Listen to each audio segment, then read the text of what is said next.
Today is June 10th, 2008. I am Cassie Potasic, and it is a pleasure to conduct this interview for the Dakota Memories Oral History Project in Beulah, North Dakota. Can you please tell me your full name? Gilbert Conrad Ost. When and where were you born? I was born September 8th, 1930 in Beulah. Have you ever heard an interesting story about your birth? I think it was pretty routine because no, I never did. Do you know if a midwife or a doctor? Yes, there was a maternity house down on Main Street and a midwife was running that, and that's where it took place. All right. Can you please share some of your earliest memories with us? Well, I can't go back too far. Maybe some people can go back further, but to about 5 years from then on, I have some memories, but they're mostly how bad the weather and the drought and things were. That seems to have stuck in my mind. The grasshoppers, and I think it's because the parents were so concerned, and I think that's why that probably stuck in my mind. I had a lot of good memories too, but it wouldn't be too interesting. Can you tell us more about what you remember about the Dirty 30s? Well, the one thing that really sticks in my mind is the grasshoppers, and they came. It wasn't our local grasshoppers that we see every year. We see some of those. These were big locust types. They were big, and when they would move in, you could hear them, and they would be like a cloud. They would blot out the sun like a cloud would, and wherever they came down, there was just nothing left whatsoever. My dad told a story. He'd had some crop, and he was cutting it with a grain binder, and he stopped for dinner to let the horses rest, and by the time he come back out, there was nothing left anymore. It was all gone. They had ate it up. And then my mother was a very entrepreneurial type person, and she started raising turkeys because these grasshoppers were everywhere, a pasture just everywhere. So she raised these turkeys by the hundreds, and she hatched them out with clucks and eggs and stuff like that.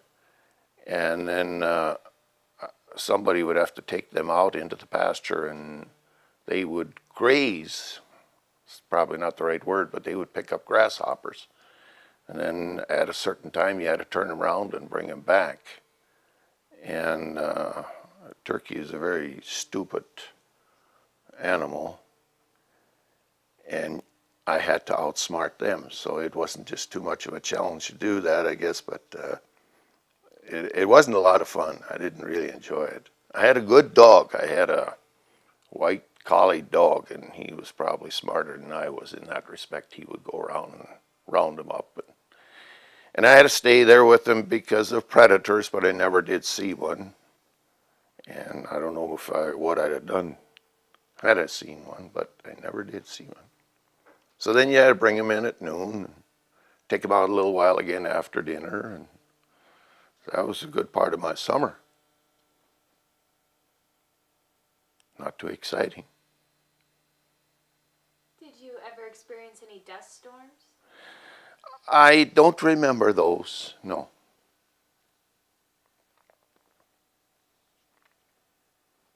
Do you remember hearing about the WPA?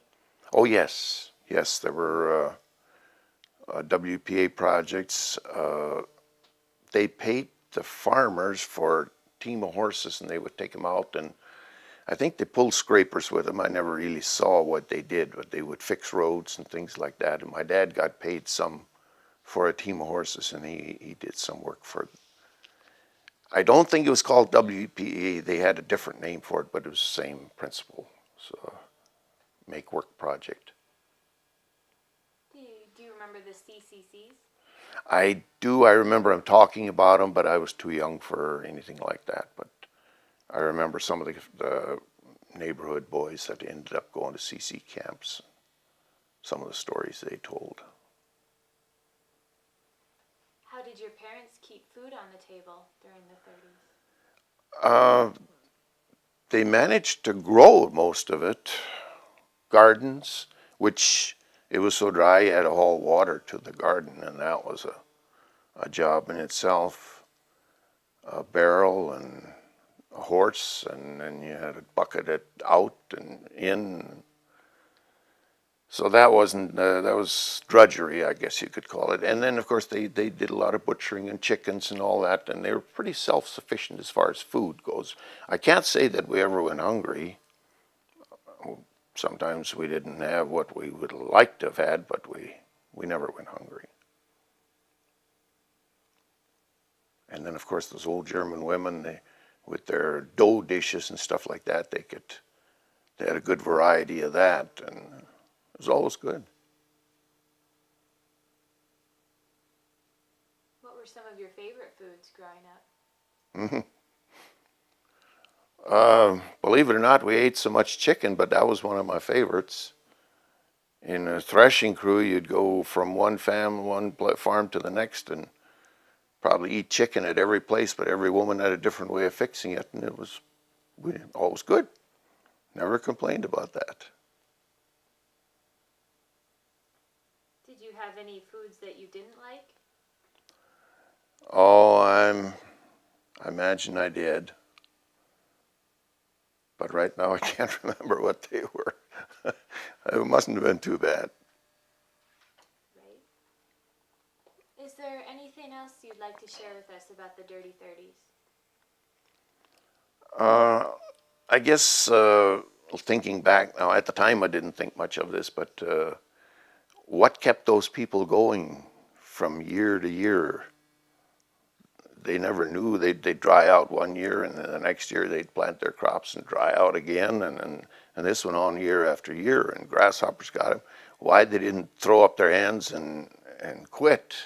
Some did, but not very many. And sometimes I wonder what it was. They had a strong faith. I think that was a big reason, and I think that kept them going. But now looking back, I wonder if we could keep going year after year, or if we would just say, hey, this is it, I'm going to look for something better.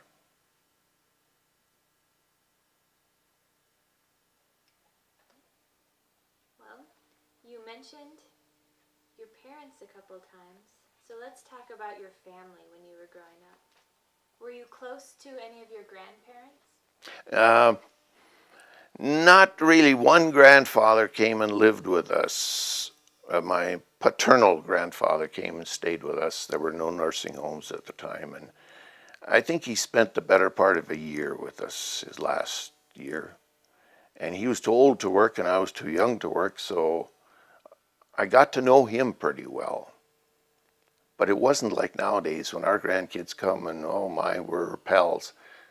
It wasn't like that. He talked and I listened. That's about what it amounted to. But I did get to know him. None of the others, really. Can you tell us more about your grandfather? What kind of person was he? Very stern. My father used to describe him as rough.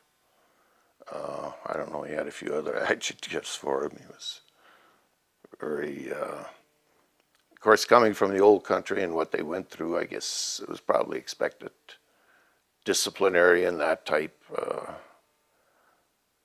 But as tough as things were for them, a lot tougher than when I came along, maybe they needed that type of discipline to hold everything together. Did you ever hear any stories about when he came over to the United States? I heard some. I heard some from him. They landed in New Salem with an immigrant train, and he said in New Salem had anything you needed to start farming or housekeeping, if you had the money to buy it, but horses. You could not find any horses. There were no horses available. So when they came out to their homestead, somebody had lent them a team of horses, but only for a short time.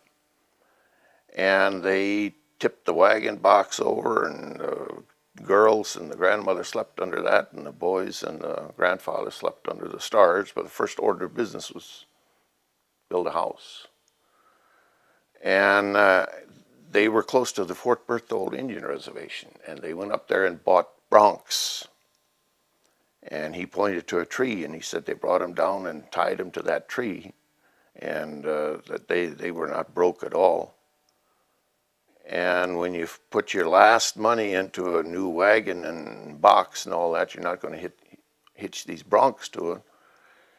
So they would take one of the horses that they had borrowed, one of the teams that they had borrowed, and hook it up to one of the broncs, and they would work with them, and that's how they finally got them broke.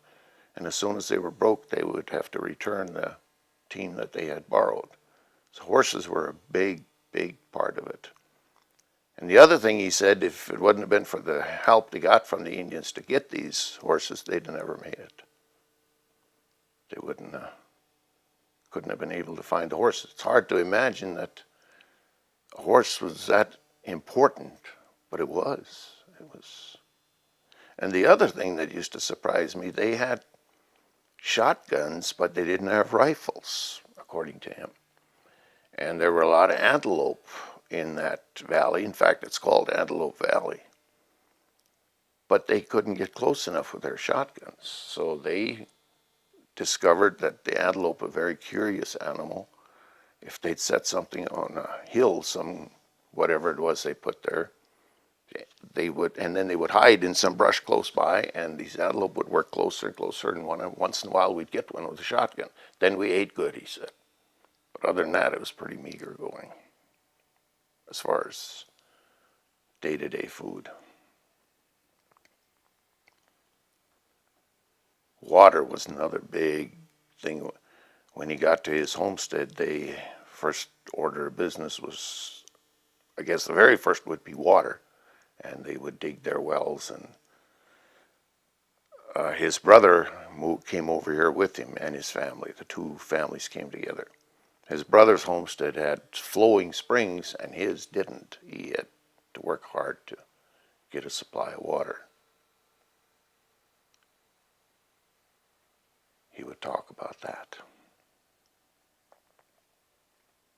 Did he finally dig a well? Yes, they dug wells and lined them with sandstone, which were plentiful in that area. All the buttes were topped off with sandstone. They used them to build their houses, and they lined the wells as well with the sandstone. House and the barn were all one building. I do remember that. I was in that building. The barn was in one end, and the living quarters were in the other end.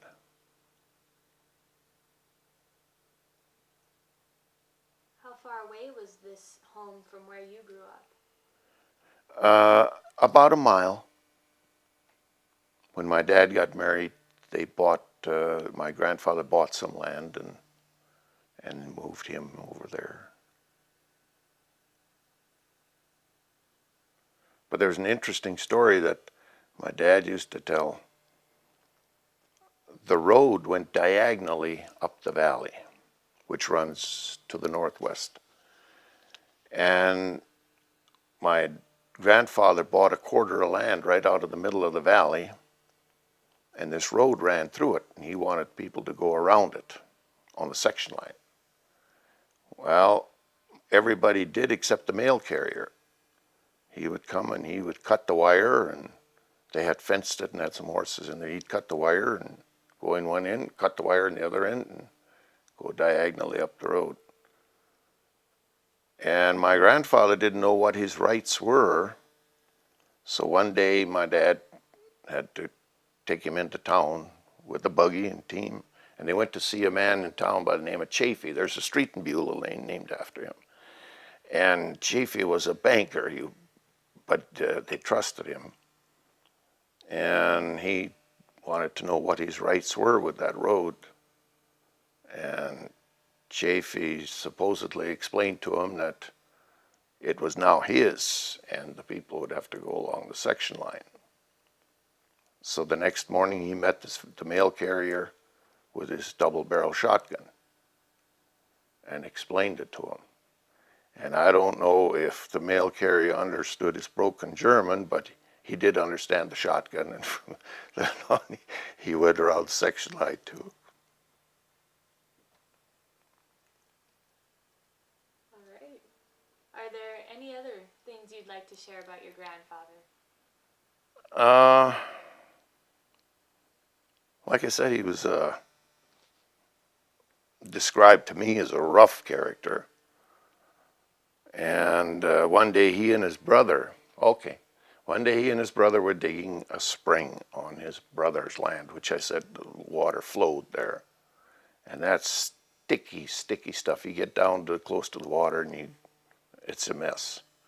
And one of them would be filling the pails and down in the hole, and the other one pulled it up, and when you spill it out, it just splatters all over, and they were a mess. And somebody rode up on a horse, and anybody that was not German Russian, was Irish to them. Now, I don't know what nationality this person was, but they said he was Irish. And he laughed at him.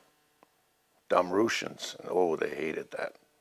So my grandfather walked up beside him and pulled him off his horse and rolled him around in the muck until he was dirtier than they were, and then he let him go, and the guy got on his horse and rode away, and they went back to digging their well again. Incidents like that. He apparently didn't take much to set him off.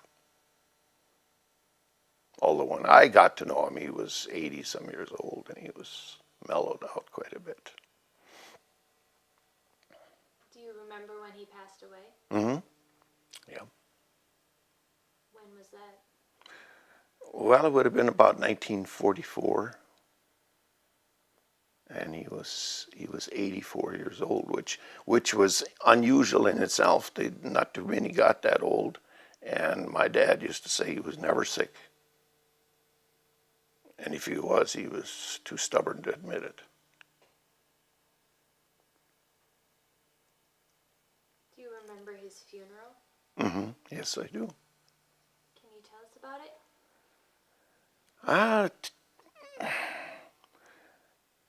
Not just a whole lot, but I was there. I remember that, and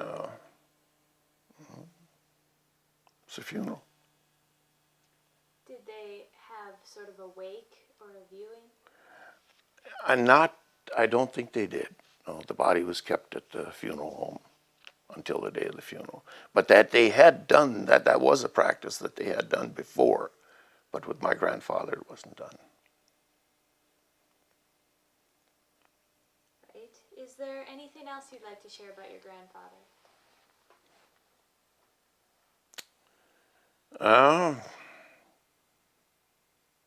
Probably not. He was an interesting man.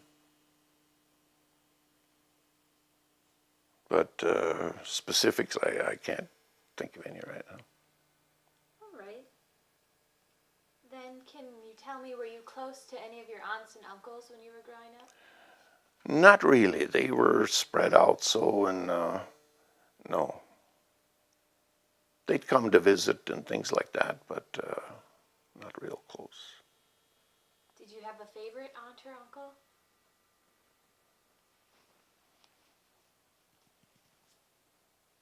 I don't think so. Cousins. Can you tell me about your cousins? Well, there was one in particular. He was just a year younger than I was, but he was way smaller than I was. And I had a pet lamb, but that grew up when he was 2 years old and he got mean. And I would play with this lamb, and like a bullfighter, I would use my jacket and I would lure him in, and he'd charge, and oh, we played that game over and over, the sheep and I. And then my cousin, the smaller cousin, came to visit, and we would tease this sheep and then run in different directions, and the sheep would watch us, and he didn't know which one to chase. And then one time he chased my smaller cousin and knocked him off his feet and rolled him, and we thought he was getting killed, and my cousin thought for sure he was getting killed.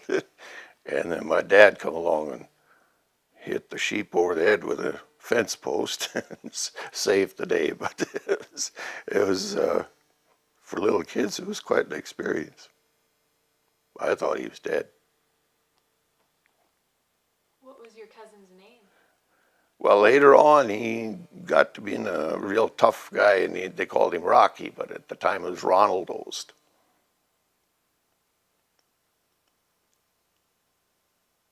And he did some professional boxing on a Golden Glove scale as a sparring partner, things like that. He was small, but he was a tough little guy. All right. Are there any other stories about any of your other cousins you'd like to share? Yeah, I was a farm kid, and some of my cousins were town kids, and they would come out to visit. And we played King on the Hill on the haystack. And there was 3 of them. Well, I didn't have any problem keeping them off of that haystack. And that's how King on the Hill works. And I was the King on the Hill. And the next thing I noticed, they got together and they visited a little bit among each other, and they walked off. And they got in their dad's car and locked the doors. And they wouldn't let me in. We were quite small then. Here I was, King on the Hill, but there was certainly no advantage to it because I was alone and they were in there. And so it was kind of a mixed blessing to be King on the Hill for a 6-year-old or whatever we were. It's funny how you remember some of those things.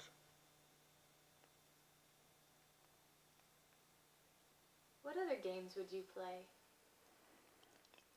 Well, I grew up alone pretty much. I had 2 older sisters. So my games consisted with like this lamb I was talking about, a dog, a horse, and things like that. But in school, we'd play Fox and the Goose. We'd play baseball. We had another game, ball tag. We'd throw a tennis ball, and whoever got hit was it. And we played that by the hour. And then there were games indoors. If the weather was such that we couldn't play outside, we'd play inside. And then one time they broke up a fire break around our school, sod. And we got the idea to build a sod house. And we did, as the boys did.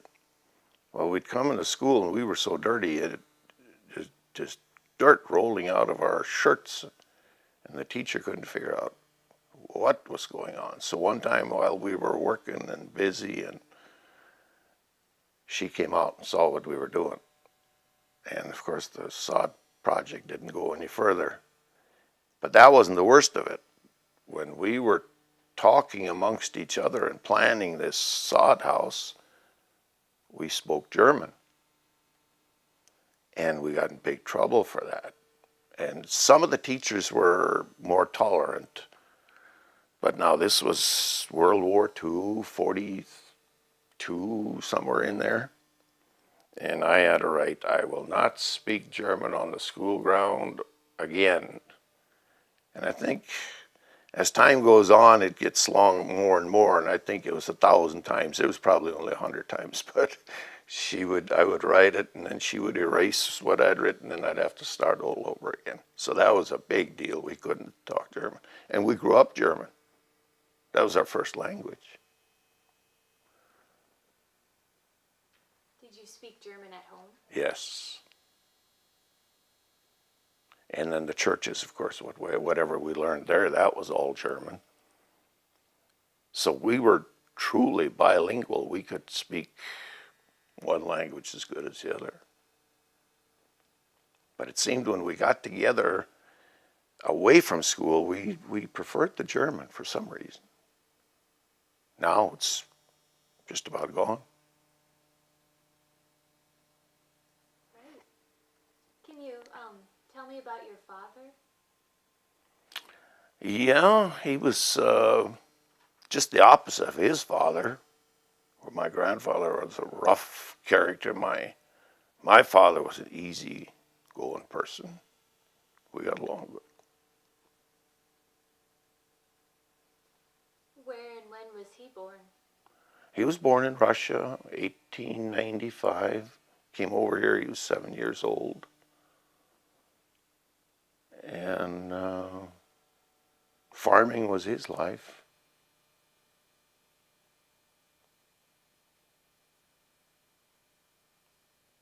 Did he tell any different stories than your grandfather about their crossing? My grandfather never talked about Russia or coming over. My dad did. This whole village had, and I don't know where they had come to get on this ship, what harbor that was, I don't know. And my grandfather's family had some eye problem, and they were quarantined. And the rest left, and they had to stay behind. And then by the time this eye problem was cleared up, that I think the kids had the sore eyes, if I'm not mistaken. They had spent most of their money, or a lot of their money, that was supposed to go for getting set up here. And they went third class, or steerage, I believe they called it, in a ship way down. My dad said it was always damp down there, it's cold. And he had two smaller, I think a brother and a sister, and they died on the ship on the way over. They didn't make it. And the conditions were terrible. But my grandfather never talked about that.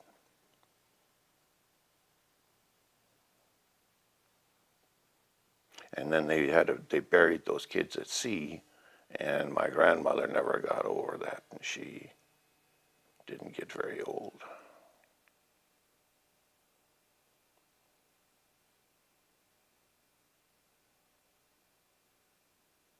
Are there any other stories your father told about the crossing?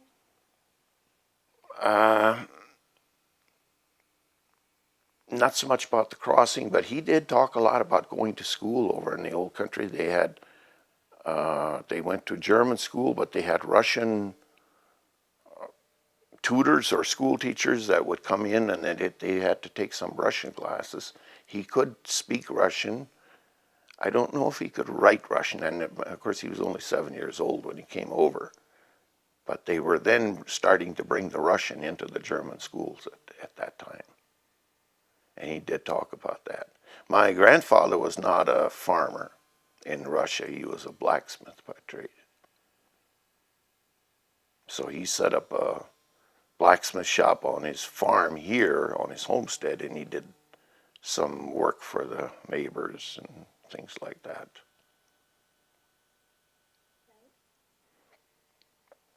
Did they ever talk about what made them decide to come over to the United States? Yes, they did talk about that. My great-grandfather and his oldest daughter and her husband had come over maybe 10 years before, I'm guessing at that.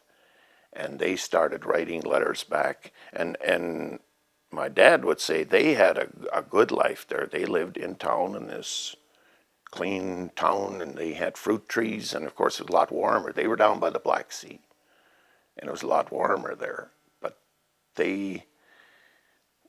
I think, I'm not sure, but I think they were detecting some political problems, probably. I think that was one of the reasons. And then when they started getting letters from America that they could get free land here, I think that was probably another reason that they made that decision. Right. Are there any other stories about the crossing that you'd like to share with us? When they got to New York, they had their first ice cream. He used to talk about that. And they ate it too fast, and of course they got brain freeze, and they didn't know what was going on, and that was their first experience with ice cream. Just little things like that he used to talk about. But not my grandfather. All right. Can you describe your relationship with your father? It was a good relationship. We got along good. He bought a tractor in, I think I was 11 years old, and he wasn't really too good at running it. So I ran the tractor. I was the tractor operator, which meant I got to stay home from school in spring and do the plowing and things like that. And then he would follow up with horses in those days and do the planting. And we got along good. But one time I tipped a piece of machinery over. There was a washout. And so I stopped and I walked up to where he was working with the horses and I told him. And he said, well, set it up, and drove away. And here I was, just about 11 years old, but I did get it set up by myself. So I guess what he taught me was to get it done on my own. When one of my kids would come and say that, boy, I'd stop everything, go run, and we'd have to set that up. But he was different. How did your father show his emotions?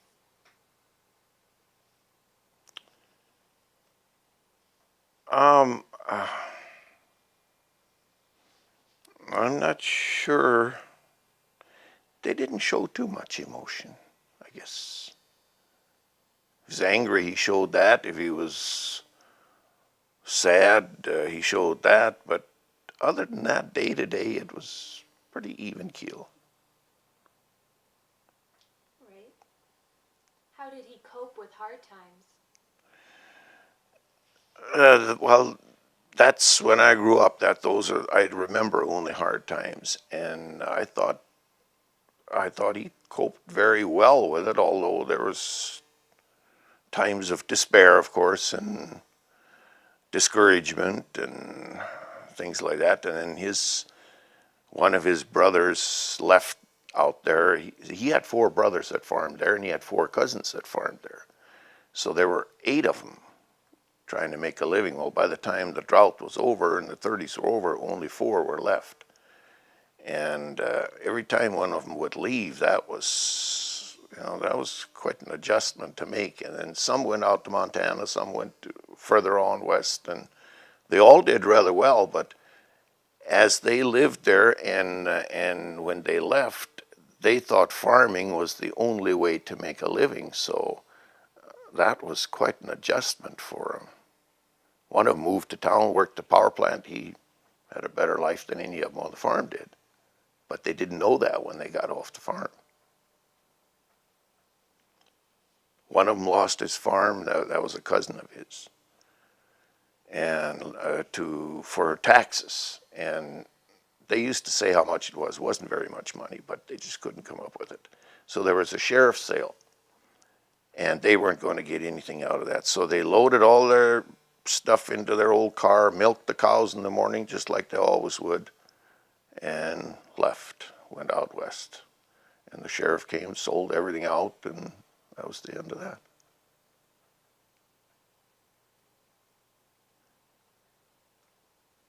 Can you tell me when and where your father died? Yeah, he died in 1965, January of 65 in Hazen Hospital. During one of the worst snowstorms we had, they called and said he wouldn't make it till morning, till the next day, and we couldn't get down there. It was blizzarding so bad we couldn't make it. Right. Is there anything else you'd like to share about your father? Not that I can think of right now. All right. Well then, can you tell us about your mother? Yeah, she was the planner, I guess. My dad was one who would do things the same way year after year. My mother was looking for a better way to do things. She had a washing machine. Before the electricity came out there, she had a kerosene refrigerator. She very progressive minded, I guess I would say, where my father was more content to just do things the way we did them. We've always done them. She was very aggressive as far as work and things like that went. Planning.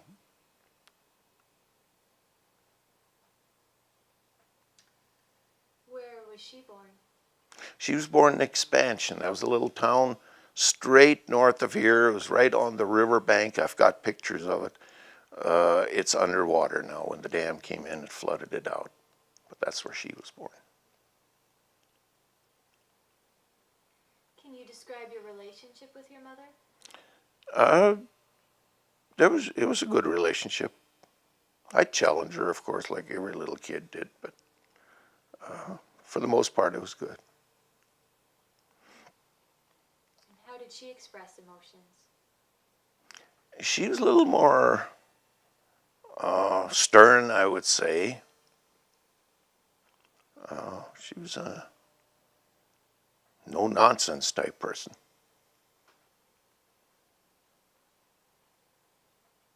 Did she ever work outside the home? On the farm. Yes. She did everything. When we had the tractor, and we had the tractor on a grain binder, and I was driving the tractor, and my dad was on the grain binder, and one of my sisters was home, and she and my mother were shocking. That was hard work.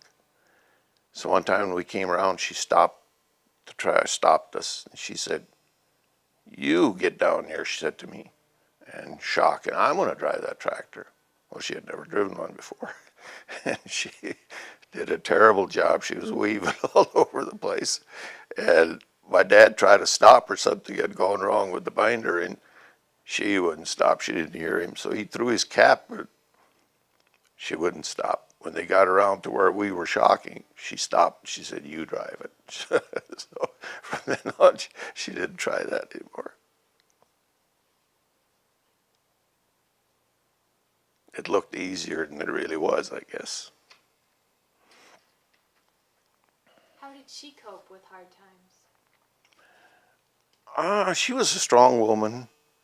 I never heard too much complaining. Just if one thing didn't work, we'd have to do it another way. And that's where the turkeys came in.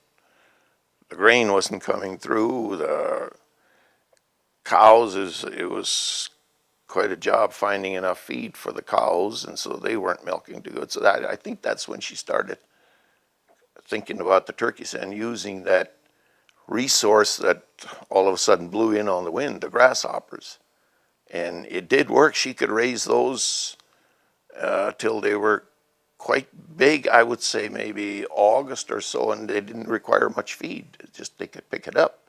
And then they would feed them grain, with some grain that they had hoarded and stuff like that, fatten them up.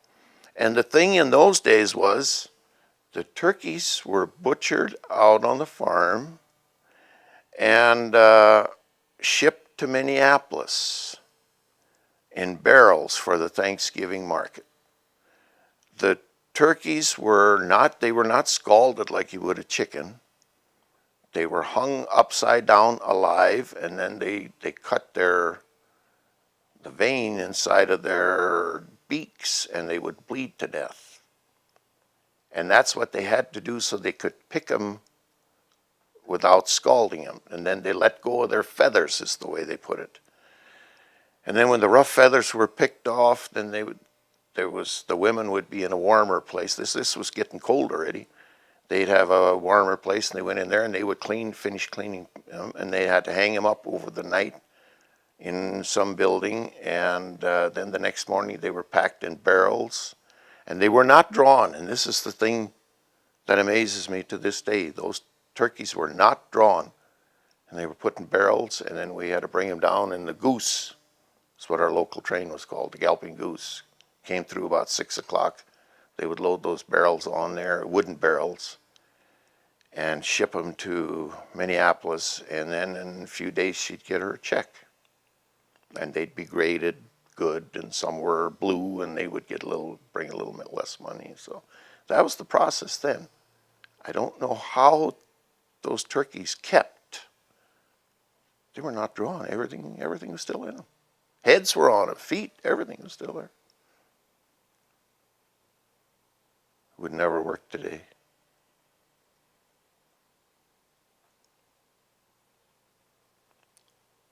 Is there anything else you'd like to share with us about your mother?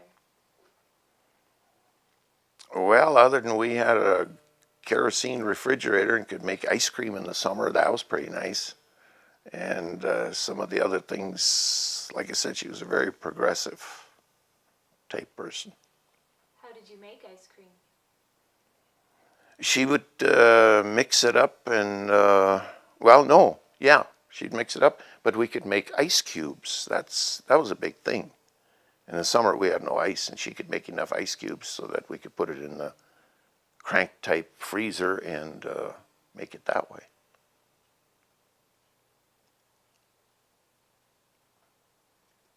Right.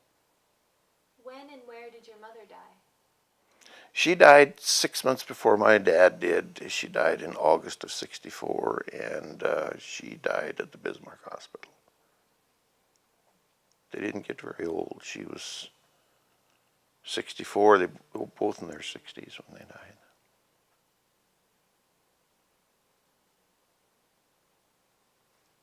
Right. Do you know how your parents met? No, they didn't talk about that either. All right. Who was the more strict parent? My mother was. And how would you be disciplined when you did something wrong? Very, very gently, I guess.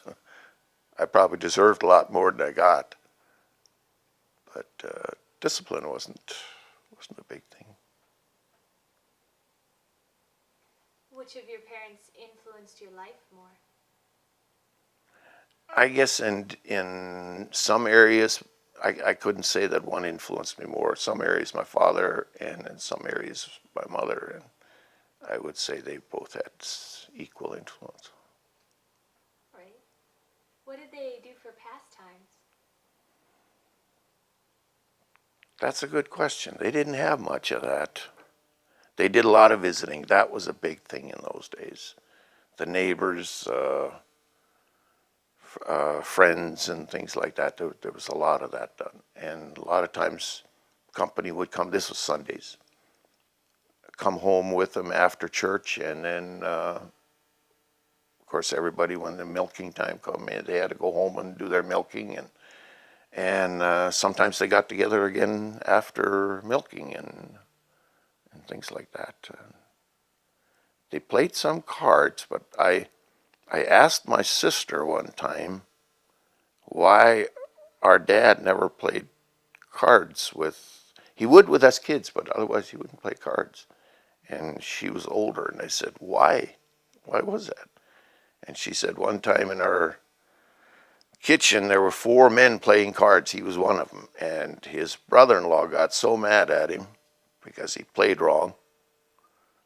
And my dad scooped up the cards, went to the coal range and opened the lid and threw them in. And that was the end of the card game.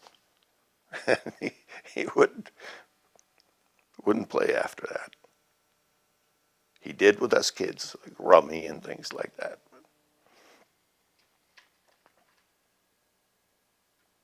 What other activities would they take part in when they went visiting? There were some barn dances. There were some, like at weddings and things like that, they had their dances. But other than that, they didn't do much of that either. It was just, I think it was the times they lived in, probably. I'm not sure. And that's just when I was growing up, so I didn't really think that unusual. When I grew up, that would have been way too boring. I liked to do things, but they were more content. Right. Were your parents involved in politics at all when you were growing up? No. Okay, do you have anything else you'd like to share with us about your parents? They were the typical German-Russian parents, I guess, one generation removed from the ones that were so terrible hard-nosed and strict because they had to be. They were more lenient than, like, say, my grandfather and that age group were. Some of those were mean to their families. I can't say that. We never had that in our family.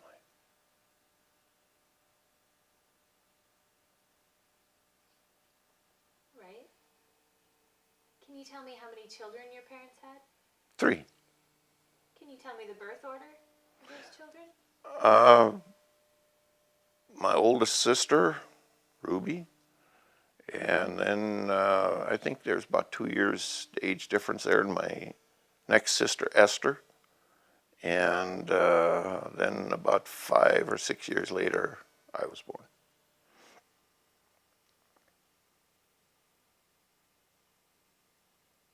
Can you tell me about your sisters?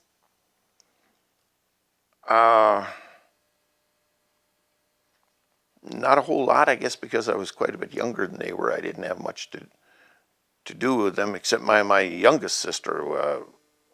We had a good relationship. We could visit real nice, work together, some, till she would leave. Did you get along fairly well? Yes. I was a little brat when I was a kid, and when I would stay home alone with them, they'd sometimes have trouble with me, but I've forgotten most of that.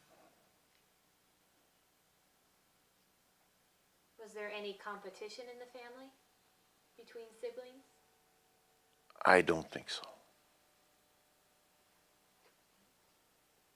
What kinds of mischief did the three of you get into? Oh, I don't know what mischief they got into, but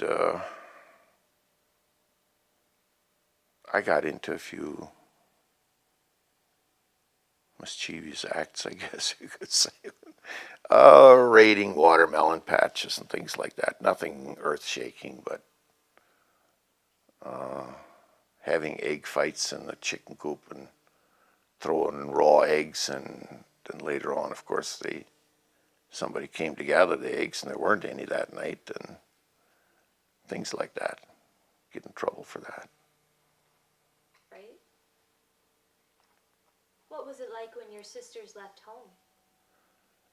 There's just the 3 of us then. I don't know. I just accepted it. That's the way it was, and I had no problem with it. Okay. It's pretty quiet. Did any of you have nicknames growing up? No.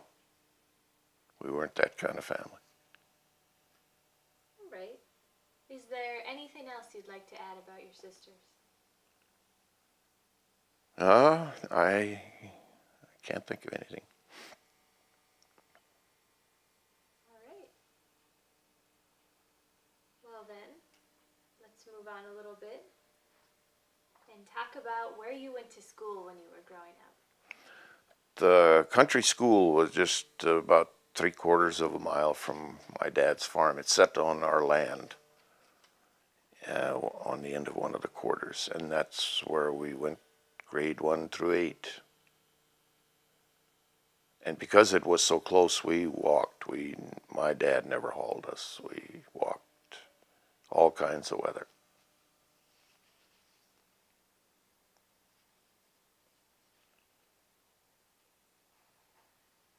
How many children went to this school? The most that I can remember was maybe a dozen, and then it was down to just 3 one winter. And then we had to go to, they closed that school, and we had to go to the neighboring school. And then I broke my leg, got my leg broke, and so I couldn't go, so it ended up my sister was the only one that went to that school. And that was about 3.5 or 4 miles, and she walked that too, in all kinds of weather, snowstorms.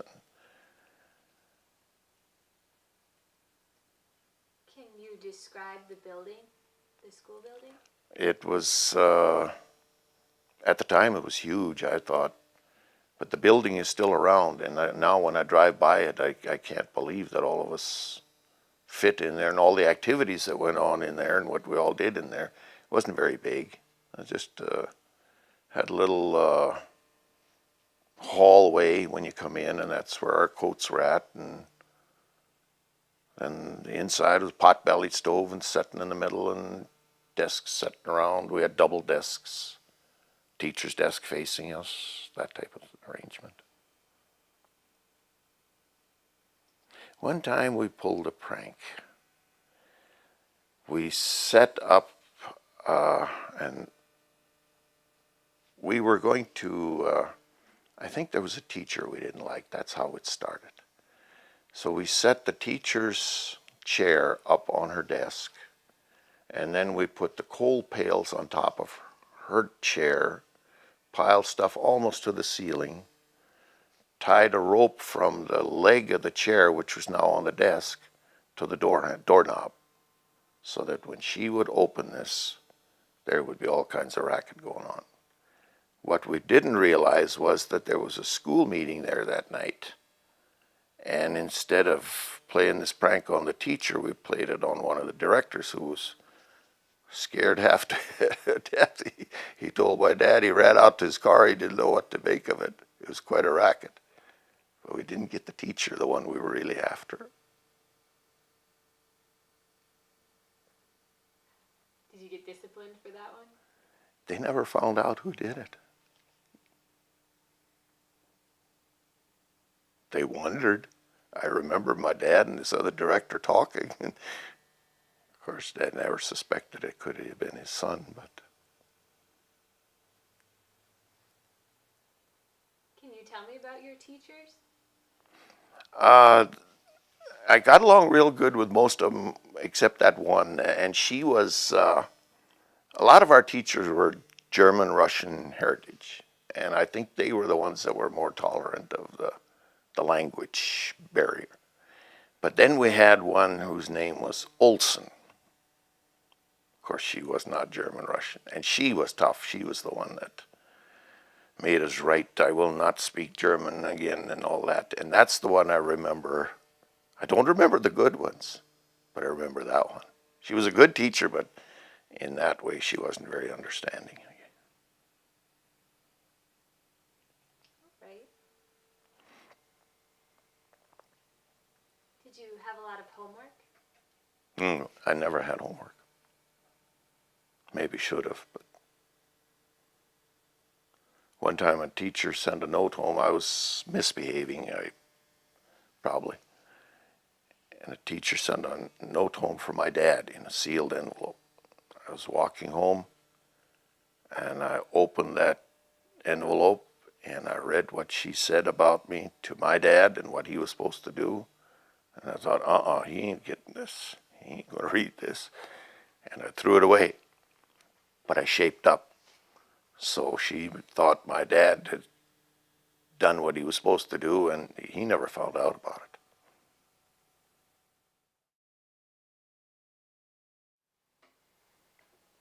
What were some of the subjects that you learned in school?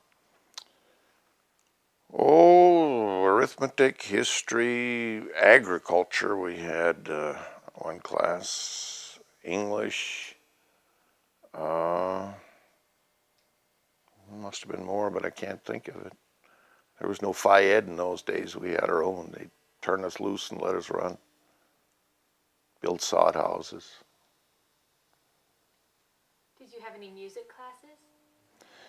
Just one time. No, we were very limited in our school. There was no piano, no organ or anything, but one of the teachers was real good at a cappella singing, and we got some training from her.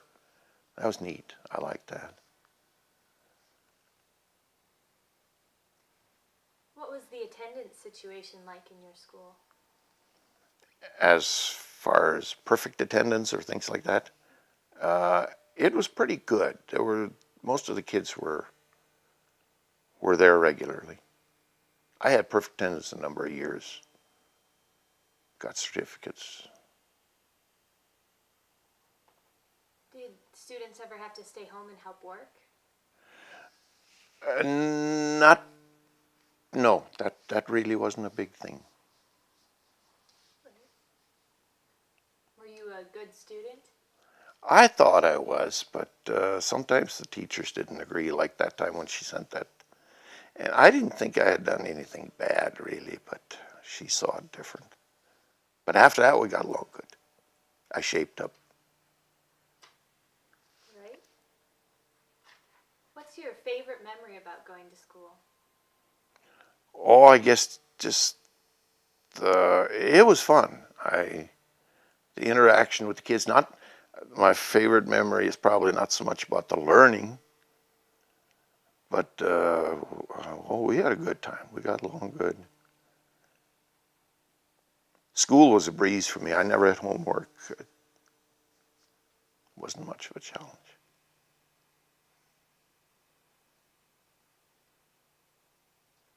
Did you have any celebrations for holidays at school? Yes, Christmas was a big thing. We'd have a Christmas program, and we'd put a lot of work into that. And the people that would come out for that little schoolhouse would be packed.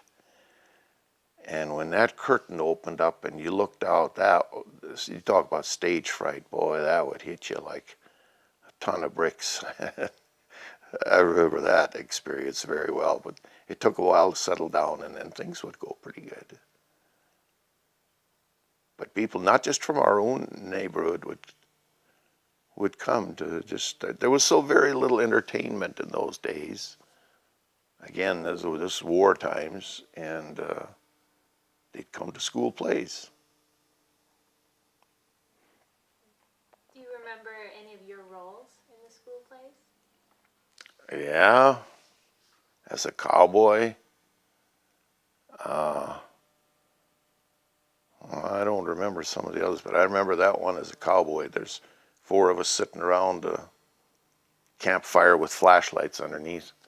And a lady, not just less than 6 months ago, said, I still remember, and she didn't go to our school, I still remember the song you sang, Take Me Back to My Boots and Saddle. And that was the song. We did. Do you still remember the song? I'm probably a verse or so, yeah. Do you want to sing it for us? I'd have to get a guitar out. I couldn't sing it without. All right. Did you celebrate Valentine's Day in school? Oh yeah, among the kids, yeah, we'd exchange Valentines, and we'd work on a big Valentine box where all the Valentines were put in. That was kind of a all class project, and yeah, it was a big day. Did you celebrate any other holidays in school? Thanksgiving was another big day. The teachers put a lot of work in, and sometimes they had probably all 8 grades. Maybe only 1 or 2 kids in a grade, but they still had time to do all that too. It was amazing.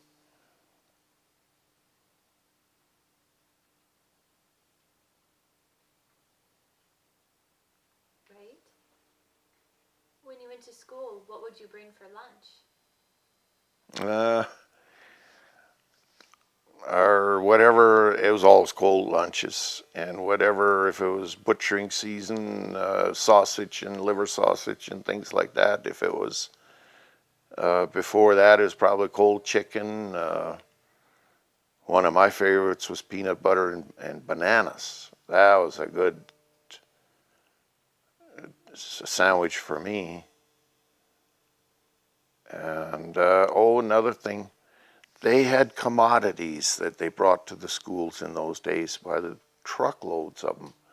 And there was bacon and there was beans, and we had one teacher would cook hot meals for us, and we get together, we still remember. That only happened with that one teacher. And where that came about and how it came about, I don't know. But about once a week, this truck would stop and drop off all that stuff. Even powdered milk, and we were farm kids. Our parents milked cows. We'd bring these bags of powdered milk home, and they fed it to the pigs. They didn't know what to do with it because they had plenty of fresh milk. We got grapefruit, things like that. That happened about 3 years, I think.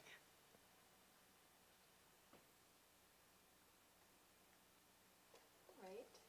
Is there anything else you'd like to share with us about your grade school? We had one neighbor who was he was very innovative, and he had two little girls that went to school, and he trained a Saint Bernard dog, and he made a two-wheel cart, and that dog would bring those little girls up, and by little I mean probably first and third grade, I think is about what they were. And he would circle around the schoolhouse, and they would get out, and he would go back home. And then about 3:15, here he come again, all by himself, and he would make the circle around the schoolhouse and lay down, and he'd wait for him. And they'd get in that cart, and he would go home. Well, one day, the two little girls were arguing who was going to drive. And they were pushing each other around and throwing each other in the snowbanks. And the dog waited and waited, and finally he got up and he left without him. And they couldn't catch him, so they had to walk. So from after that, they would get in the cart, and then they'd decide who drives. But it was so neat how that doggy gave him so much time, and he got up, stretched a little bit, and he took off at a trot. Big Saint Bernard dog.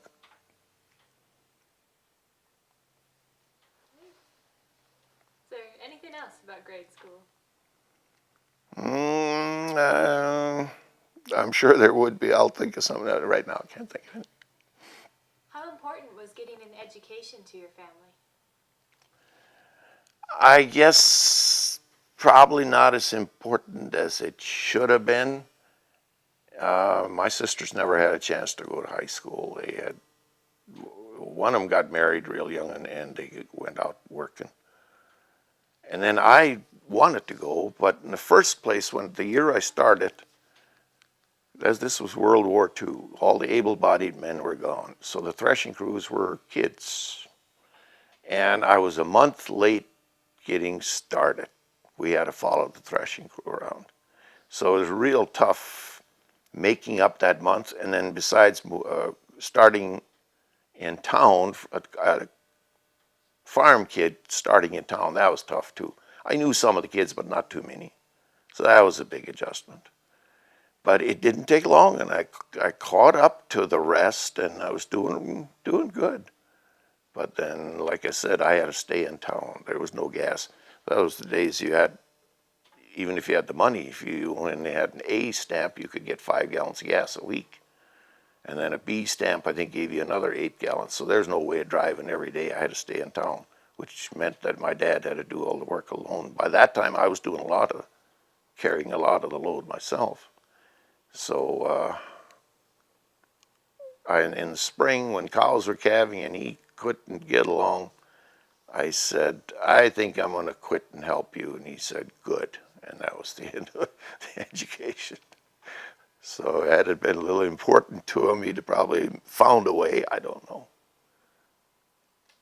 All right. Well, you've mentioned the war quite a few times. Can you tell me more about that era when you were growing up? It was, that's when I entered my teen years and things like that. And one thing, if you had 4 tires on your car, you could not get a 5th one. If you didn't have a spare, you just fixed your tire when it went flat, and we had a lot of flat tires in those days. And so even as a teenager, when I got my dad's car and my friend and I went to town, we'd have flat tires. We could take the wheel off, take the tire off, take the inner tube out, patch it, put it back in, use a hand pump to pump it back up, and we could do that in record time because we didn't have a spare. What other ways did rationing affect your family? The one thing I remember, my dad and I didn't drink coffee. My mother did.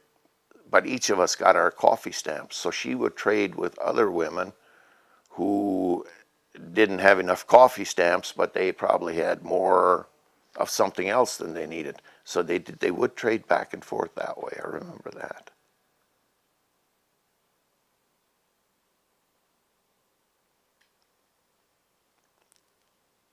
many of the people that you knew drafted? Yes, our neighborhood boys, the able-bodied ones were all gone. And besides cousins and so forth. Do you remember hearing about Pearl Harbor? Oh, yes. I was 11 years old at the time. And I guess we didn't, well, nobody knew what was going to happen next. And again, I think is probably the reaction of the adults that we fed off of that. But it's very, very serious time.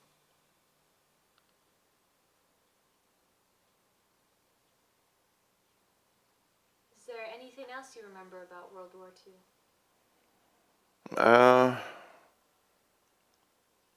Other than the different way things had to be done, I guess not. We learned to get along with what we had. Let me put it that way. Were there tensions between other people of other ethnicities because you were German? No, I can't say that. There weren't, in our neighborhood, there were no other ethnicities except German Russians. So they got along good.